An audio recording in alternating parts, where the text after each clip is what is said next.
Praise the Lord. கர்த்தராகிய இயேசு கிறிஸ்துவின் இனிய நாமத்திலே உங்கள் யாவரையும் வாழ்த்துகிறோம். இந்த காலை வேளையிலும் தொடர்ச்சியாக தானியேல் புஸ்தகத்திலிருந்து 19வது பகுதியை நாம் பார்க்க இருக்கிறோம். அதுக்கு முன்பதாக ஒரு விஷயம் கூட தேவனை நோக்கி பார்ப்போமாக. நல்ல பிதாவையும் அருமையான சமூகத்துக்காக துதிக்கிறோம், ஸ்தோத்தரிக்கிறோம். இந்த காலை நேரத்திலும் கர்த்தாவே, நீர் எங்களுடைய சமூகம் கர்த்தாவே, எங்கள் மத்தியிலே கர்த்தாவே கடந்து வந்து எங்களோடு கூட பேசி ஆண்டவரே நீர் வழி நடத்த முடியாது ஜெபிக்கிறோம். இந்த ஆலோசனைகளை வெளிப்படுத்தி தாரும். வேதத்தில் மறைந்திருக்கிறதான சத்தியங்களை எங்களுக்கு சொல்லித்தாரும் ஆண்டவரே. நாங்கள் கற்றுக்கொண்டு அவைகளிலே நாங்கள் நடக்க கர்த்தர் உதவி செய்ய முடியாது ஜெபிக்கிறோம். கேட்கிற ஒவ்வொருக்கும் பிரயோஜனமாக்கி தாரும். தாழ்த்தி வெறுமையாக்குறோம். இயேசுவின் மூலம் கேட்கிறோம் பிதாவே, ஆமென். பிரியமானுள்ளே, தானியேல் புஸ்தகத்திலிருந்து தொடர் வேத பாடமாக நாம் பார்த்து வருகிறோம். இந்த 19வது பகுதியும் இந்த காலை நேரத்தில் நாம் சந்திப்போமாக. தானியேல் புஸ்தகம் 4ஆம் அதிகாரம் 28ஆம் 29ஆம் வசனங்களிலே நாம் பார்க்கும்போது, தானியேல் 4:28, 29 ஆகிய வசனங்களிலே படிக்கும்போது, இது எல்லாம் ராஜாவாகிய நேபாத் நேச்சார் மேல் வந்தது. 12 மாதம் சென்ற பின்பு ராஜா பாபிலோன் ராஜ்யத்தின் அரண்மனையில் உலாவி கொண்டிருந்த போது என்று நாம் வாசிக்கிறோம். பிரியமானுள்ளே, இது எல்லாம் ராஜாவின் மேல் வந்தது என்று படிக்கிறோம். தானியேல் மூலமாக ராஜாவுக்கு என்னெல்லாம் ராஜா தரிசனத்தில் பார்த்தாரோ அது எல்லாம் வெளிப்படுத்தப்பட்டது. ராஜா கண்டதான அந்த சொப்பனம், அந்த தரிசனம் ராஜாவின் இருதயத்தை கலங்க செய்தது. உடனே பலரிடம் ஆலோசனை கேட்டான். எல்லாரும் சொன்ன ஆலோசனை அது அவனுக்கு ஏற்றதாக இல்லை. ஆகவே தானியேலை வரவழைத்து தானியேல் மூலமாக அதனுடைய அர்த்தத்தை கேட்கும்போது தானியேல் அதை தெளிவாக விவரமாக சொல்லுகிறார். அது மட்டும் இல்லாமல் அது நடைபெறாமல் இருப்பதற்கு அவர் ஆலோசனையும் சொன்னார். அதை தான் கடந்த வேத பாடத்தில் நாம் பார்த்தோம். ஆனால் இவ்விதமான ஆலோசனை சொன்ன பிற்பாடும் ராஜாவின் மேல் அந்த நியாய தீர்ப்பானது, அந்த தண்டனையானது வந்தது என்று படிக்கிறோம். காரணம், ராஜா அதை அந்த ஆலோசனைப்படி நடக்கவில்லை என்பதை அதன் மூலமாக நாம் விளங்கிக் கொள்கிறோம். தேவனிடத்திலிருந்து வந்த ஆலோசனையை தானியேல் மூலமாக வெளிப்படுத்தப்பட்ட அந்த ஆலோசனையின்படி ராஜா நடைபெறவில்லை. அங்கே வாசிக்கும் போது 12 மாதம் சென்ற பின்பு என்று படிக்கிறோம். பிரியமானுள்ளே, தேவன் அந்த நியாய தீர்ப்பை, அந்த தண்டனை ராஜாவின் மேல் உடனே செலுத்தவில்லை. 12 மாத காலம் அவர் காத்திருந்தார். ஒரு மனிதன் மனம் திரும்பும்படியாக, இல்லாட்டால் தேவனுடைய வார்த்தையை கேட்ட உடனே பயந்து அவன் தன்னுடைய வழியை சரிப்படுத்தி கொள்ளும்படியாக தேவன் பொதுவாக தவணை தருகிறார், சமயங்களை கொடுக்கிறார்.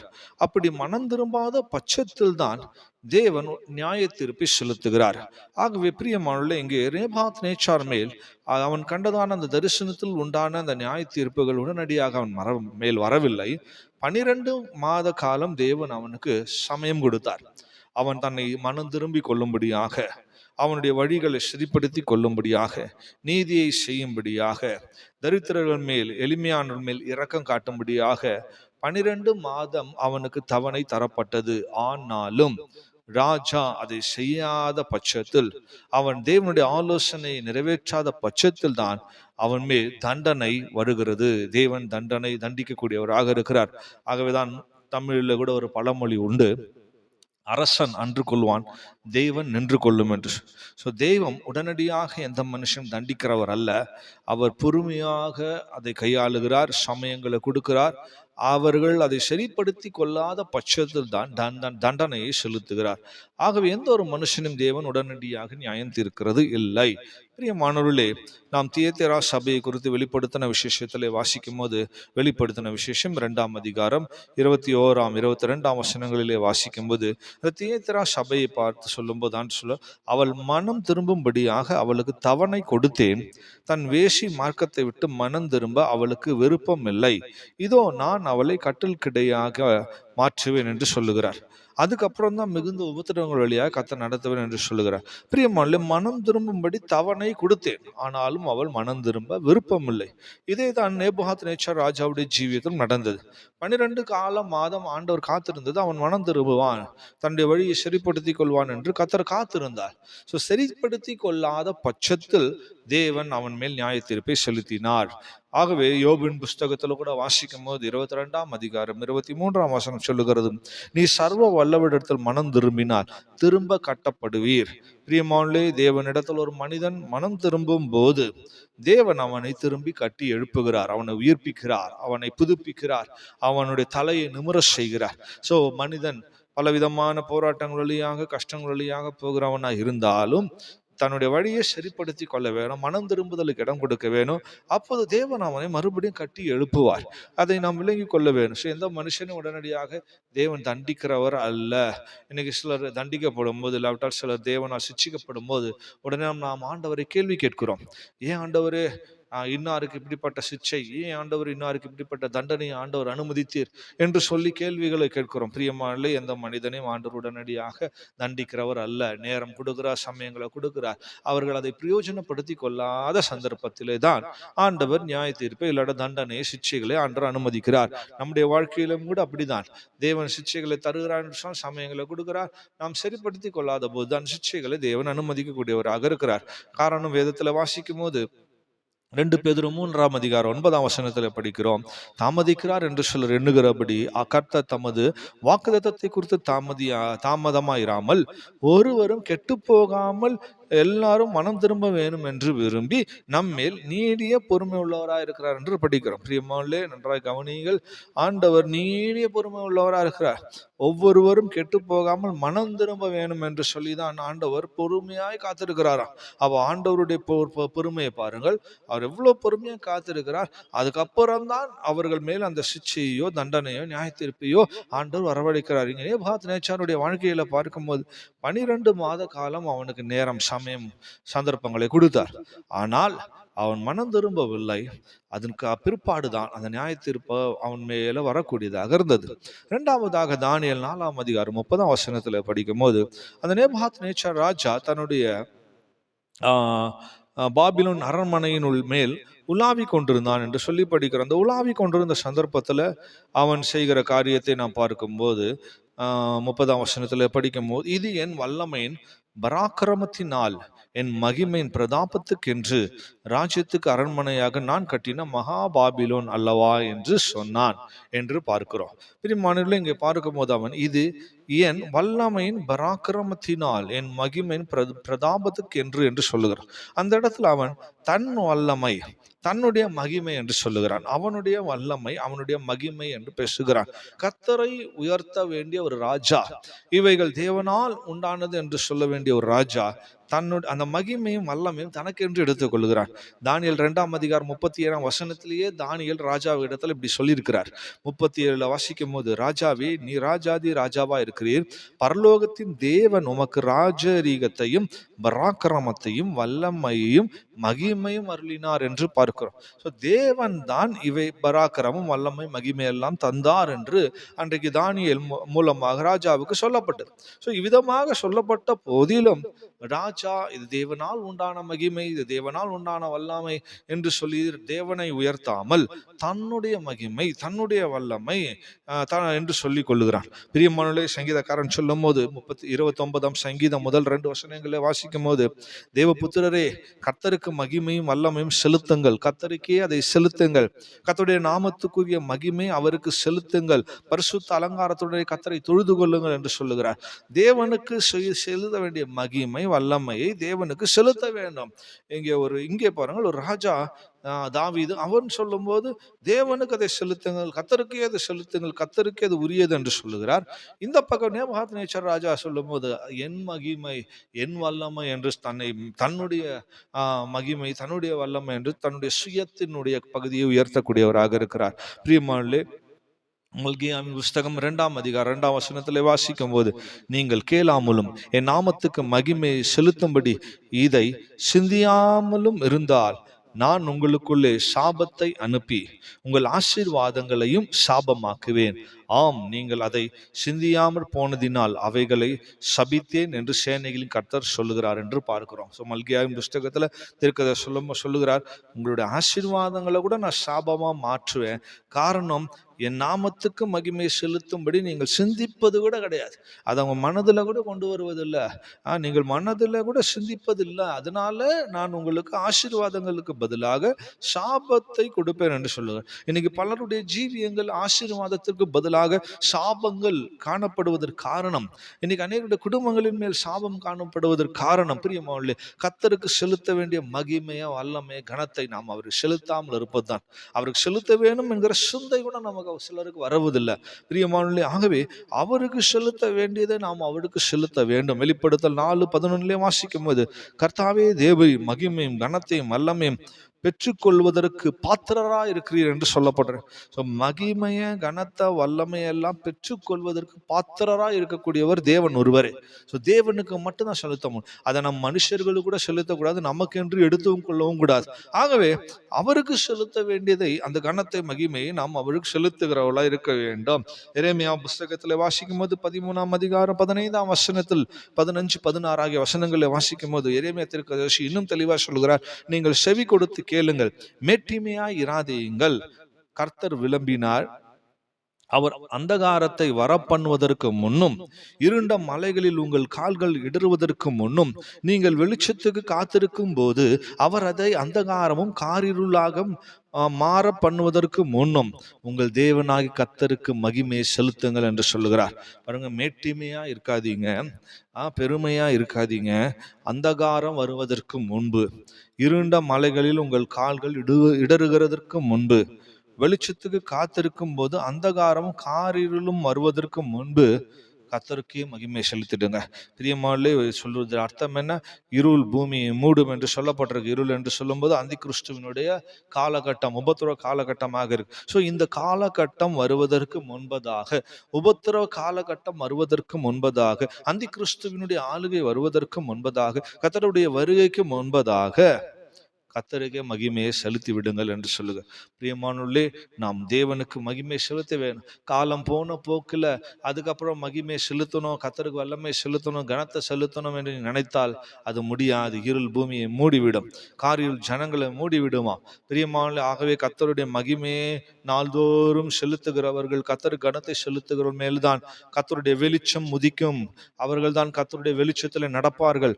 ஆகவே பிரியமானவர்களே, நாட்களும் சமயங்களும் தேவன் தரும்போது கர்த்தரை கனப்படுத்துங்கள், கர்த்தரை உயர்த்துங்கள், கர்த்தருக்கே மகிமையை செலுத்துங்கள். நேபுகாத்நேச்சார் ராஜா அப்படி செய்யாத பட்சத்திலே தான் அவன் மேல் நியாயத்தீர்ப்பு தண்டனையானது வரக்கூடியதாக இருந்தது. அடுத்ததாக மூன்றாவதாக பார்க்கும்போது தானியேல் இந்த 4ஆம் அதிகாரத்தின் 30ஆம் வசனத்திலே படிக்கும் போது அவன் சொல்லுகிற வார்த்தைகளை கவனிங்கள். இது என் வல்லமையின் பராக்கிரம், என் மகிமையின் பிரதாபம். இங்கே என் என்று சொல்லுகிறான். அது மட்டுமல்ல, ராஜ்யத்திற்கு அரண்மனையாக நான் கட்டின மகாபாபிலோன். இங்கே என் என்று சொல்வது மட்டுமல்ல, நான். ஸோ அந்த 3 பகுதியை பார்க்கும்போது அவன் தன்னுடைய சுயத்தை, தன்னுடைய அந்த பலனை, தன்னுடைய வல்லமை தான் என்று சொல்லி அந்த சுயத்தை, என்கிறதான அந்த சுயத்தை, நான் என்கிறதான அந்த சுயத்தை வெளிப்படுத்துகிறவனாக இருக்கிறார். கர்த்தருடைய நாமத்துக்கு மகிமை உண்டாகட்டும். பிரியமானவர்களே, எந்த சூழ்நிலையிலும் நாம் எந்த காரியத்தை செய்தாலும் அங்கே நான் என்றுதான பகுதியை நாம் ஒருபோதும் முன்னுக்கு கொண்டு வரக்கூடாது, முன்னிறுத்தக்கூடாது. நான் செய்தேன், என்னாலே தான் நடந்தது என்று சொல்லிக் கொள்ளக்கூடாது. இன்னைக்கு பலருடைய விழுகைக்கு காரணமே அதுதான். பலருடைய விழுகை, பலருடைய சாபங்கள், பலருடைய பிரச்சனைகள், பலருடைய வியாதிகளுக்கெல்லாம் காரணம் தேவனுக்கு செலுத்த வேண்டியதை தேவனுக்கு செலுத்தாமல் இருப்பது தான். கர்த்தருக்கு செலுத்த வேண்டிய கனத்தை, மகிமை கர்த்தருக்கு கொடுக்காமல் இருப்பது தான். எப்போதும் தனக்கென்று எடுத்துக்கொள்கிற நான் என்று சொல்லுவது. எங்க அப்போஸ்தலனாகிய பவுலை பாருங்கள், 1 கொரிந்தியர் 15ஆம் அதிகாரம் 10ஆம் வசனத்திலே பார்க்கும் போது, ஆகிலும் நான் இருக்கிறது தேவ கிருபையினாலே இருக்கிறேன். அவர் எனக்கு அருளின கிருபை விருதாவாக்குறது இல்லை. அவர்கள் எல்லாரிலும் நான் அதிகமாய் பிரயாசப்பட்டேன், ஆகிலும் நான் அல்ல, என்னுடனே இருக்கிற தேவ கிருபையே அப்படி செய்தது. பாருங்கள், அதிகமாய் நான் பிரயாசப்பட்டேன் எல்லார பார்க்கலாம் அப்படின்னு சொல்லிட்டு அவர் சொல்றார். ஆனாலும் நான் அல்ல, என்னுடனே இருக்கிற தேவனுடைய கிருபை அப்படி செய்து. ஸோ கர்த்தருடைய கிருபையினால் அதை நான் செய்தேன் என்று சொல்லுகிறார். இன்னைக்கு பலரும் பலவிதமான பிரயாசங்கள் கர்த்தருக்காய் படுகிறோம், பல ஊழியங்களை செய்கிறோம், ஓடி ஓடி கர்த்தருக்காக பிரயாசங்களை படுகிறோம். ஆனால் அநேகருடைய ஜீவியத்தில் அந்த மகிமையை கனத்தை தங்களே எடுத்துக்கொள்ளுகிறக்கூடியவர்களாக இருக்கிறார்கள். பிரியமான நன்றாய் விளங்கிக் கொள்ள வேணும். நாம் எவ்வளோ பிரயாசங்கள் பட்டால், எவ்வளோ ஊழியங்கள் செய்தால், எவ்வளோ கிரியை செய்தாலும் நான் அல்ல, கர்த்தருடைய கிருபை அதை செய்ய வைத்தது என்று சொல்லி கர்த்தருடைய கிருபையை உயர்த்துகிறவர்களாக இருக்க வேண்டும். அதே அப்போஸ்தலனாகிய பவுல் அவர் உயர்த்துகிற இரண்டாவது ஒரு பகுதியை பார்க்கும்போது கலாத்தியர் 2ஆம் அதிகாரம் 20ஆம் வசனத்திலே வாசிக்கும் போது அங்கே பாருங்க, அவர் சொல்ல, கிறிஸ்துவுடனே கூட நான் சிலுவையில் அறையப்பட்டேன், ஆயினும் பிழைத்திருக்கிறேன், இனி நான் அல்ல, கிறிஸ்துவே எனக்குள் பிழைத்திருக்கிறார். நான் இப்போது மாம்சத்தில் பிழைத்திருக்கிறதோ என்னில் அன்பு கூறுவது எனக்காக தம்மை தாமே ஒப்பு கொடுத்த தேவனுடைய குமாரனை பற்றி விசுவாசத்தினாலே பிழைத்திருக்கிறேன் என்று சொல்லுவார். இங்க இடத்துல சொல்லும் போது நான் பிழைத்திருக்கிறேன், நான் ஜீவிக்கிறேன், நான் உயிரோடு இருக்கிறேன், அது காரணம் நான் அல்ல, கிறிஸ்துவே எனக்குள்ள பிழைத்தேன். ஸோ கிறிஸ்து எனக்குள்ள இருக்கிறதுனால நானும் இருக்கிறேன். கிறிஸ்து எனக்குள்ள உயிரோடு இருக்கிறதுனால நானும் உயிரோடு இருக்கிறேன். கிறிஸ்து எனக்குள்ள ஜீவனோடு இருக்கிறதுனால நானும் ஜீவனோடு இருக்கிறேன். ஸோ நான் ஜீவனோடு இருப்பது என்னுடைய பராக்கிரம், என்னுடைய வல்லமை, எனக்கு இருக்கக்கூடிய பலன் அல்ல, கிறிஸ்து எனக்குள்ள இருக்கிறதுனால நான் இருக்கிறேன். கிறிஸ்து எனக்குள்ள ஜீவனா இருக்கிறதுனால நான் ஜீவன, கிறிஸ்து எனக்குள்ள உயிருள்ளவரா இருக்கிறேன், நானும் உயிருள்ளவரா இருக்கிறேன். பாருங்க எவ்வளவு தெளிவாக அப்போஸ்தலனாகிய பவுல் பேசுகிறார். பிரியமானவர்களே, ஆகவே கிறிஸ்துவோடு கூட நாம் எப்போது கிருபையை உயர்த்துகிறவர்களா, கிறிஸ்துவை உயர்த்துகிறோம், மேன்மைப்படுத்துகிறவர்களாக இருக்க வேண்டும். இயேசு கிறிஸ்து கூட தாம் ஜீவித்த காலகட்டத்தில் சீஷர்களை பார்த்து விதமா சொன்னார், நீங்கள் பிரயாசப்படுகிறீர்கள், எவ்வளவு ஊழியங்களை செய்கிறீர்கள், எல்லாம் ஓகே தான்.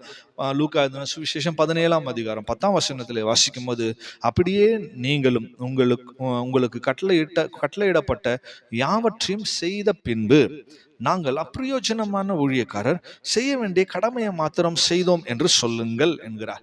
பாருங்க, எவ்வளோ பிரயாசங்களை பட்ட பிற்பாடு, ஊழியங்களை செய்த பிற்பாடு, தேவன் சொன்ன காரியங்களை, அவருடைய கட்டளையை செய்த பிற்பாடு நாம் அவருடைய கட்டளைகளை செய்கிறோம், அவர் சொல்லுகிறதை நாம் செய்கிறோம். பலரும் சொல்லும் போது இயேசு சொன்னார், கர்த்தர் சொன்னார், அதை தான் செய்தோம்னு சொல்றோம், எல்லாம் ஓகே தான். ஆனா சொன்னதை செய்த பிற்பாடு என்ன சொல்லணுமா, நாங்கள் அப்பிரயோஜனமானவர்கள், கடமையை மாத்திரமே செய்தோம் என்று சொல்ல வேணும்.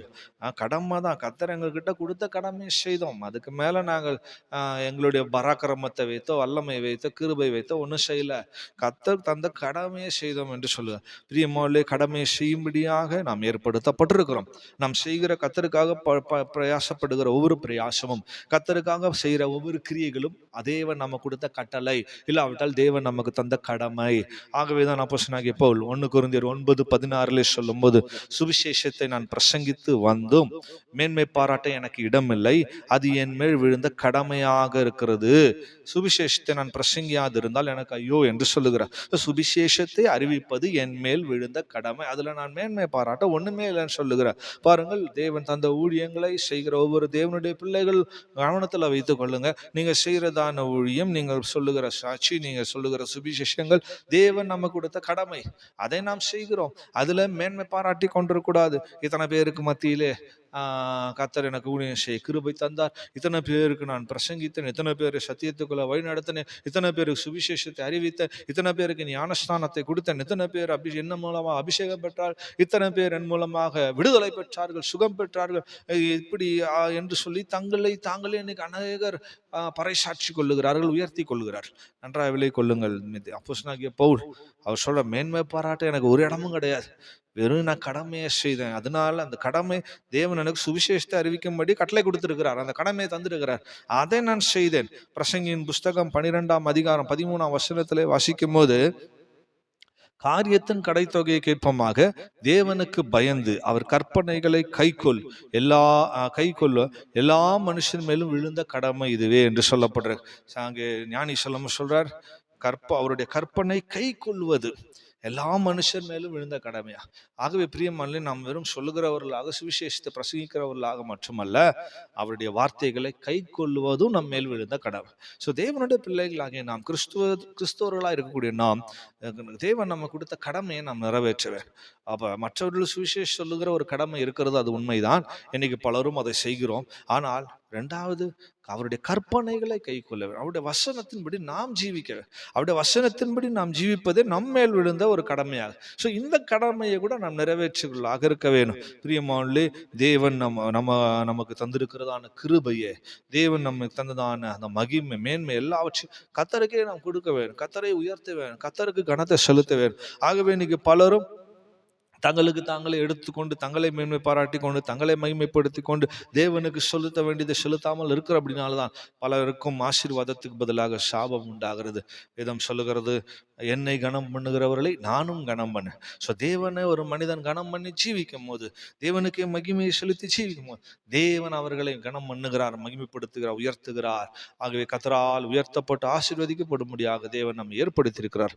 இந்த வார்த்தைகளோடு கூட நாம் கர்த்தருடைய கரத்தில் நம்ம ஒப்பு கொடுப்போமாக. நல்ல பிதாவே, உம்முடைய அருமையான சமூகத்துக்காக துதிக்கிறோம். ஆண்டவரே, ராஜாவாகிய நேபுகாத்நேச்சார் தானியேல் மூலமாக தேவனுடைய எச்சரிப்பை பெற்ற போதும் ஆண்டவரே அதற்கு செவி கொடுக்கவில்லை, அதற்கு கீழ்ப்படியவில்லை. 12 மாத காலம் ஆண்டவர் தவணை கொடுத்தீர். அந்த தவணைகளை அவன் அசட்டை பண்ணி விட்டான். ஆண்டவரே, அவன் மனம் திரும்புவதற்கு ஏதுவான கிரியைகளை செய்யவில்லை. தேவனுக்கு கனத்தை மகிமை செலுத்த வேண்டும் என்று சிந்தை இல்லாமல் போனது ஆண்டவர்.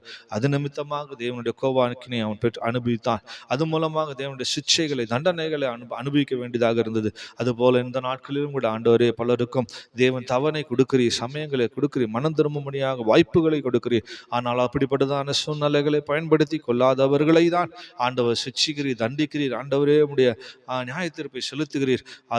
அந்த தவணைகளை பயன்படுத்தி கொண்டு மனம் திரும்புகிறவர்களை தேவன் ரட்சிக்கிறீர், விடுவிக்கிறீர். ஆண்டவரே, கர்த்தாவே, நாங்களும் அது போல கர்த்தாவே தேவன் கொடுக்கிற சமயங்களை பயன்படுத்தி கொள்ள, எங்களை தாழ்த்தி மனம் திரும்பி ஆண்டவர் பக்கமாய் கிட்டி சேர, ஆண்டவருடைய சமூகத்தில் நாங்கள் விழுந்து கிட கர்த்தர் உதவி செய்ய முடியாது ஜெபிக்கிறோம். எல்லா சூழ்நிலைகளிலும் ஆண்டவர் நாங்கள் படுகிற பிரயாசங்கள், கிரியைகள், ஊழியங்கள் எல்லாம் ஒன்றுமில்லை, எல்லாம் உடைய கிருபை. நீர் எங்களுக்குள் இருக்கிறதுனால் நாங்கள் அதெல்லாம் செய்கிறோம். நீர் எங்களை பலப்படுத்துகிறீர்.